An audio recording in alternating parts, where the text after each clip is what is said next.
गत 1/12/2024 रिख राति आमर जड़े अभियोगकारी मनोज कुमार बेहरा पिता मोहन चरण बेहरा ग्राम चंद्रपुर थाना छेंडीपदा जिला अनुगुल से मालती विहार रोते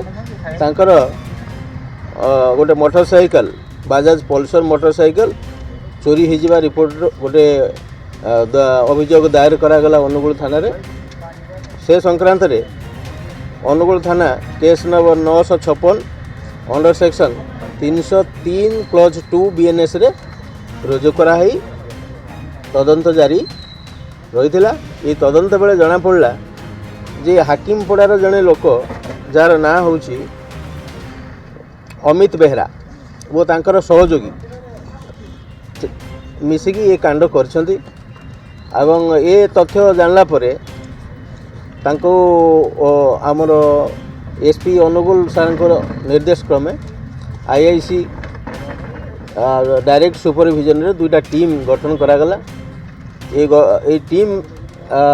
तदंत सहयोग करने द्वारा 4 जन अमित कुमार बेहरा तार सहयोगी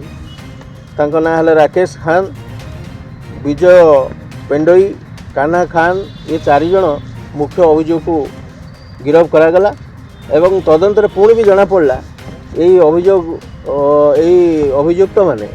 आक्यूज माने मोटरसाइकल किसी बिकिचंती आमर कबाड़िया को सेठी भी रेड करा जाई 2 जन कबाड़िया जार ना हूँ अभिमन्यु जेना सुशील साहू एमान को गिरफ्त करागला एवं सेठू 2टी इंजिन गोटे इंजिन 2टी चेसिस मध्य उद्धार करागला और आक्यूज मान ठारू 6टी मोटरसाइकल जबत करागला ता सहित 3टी मोबाइल आउ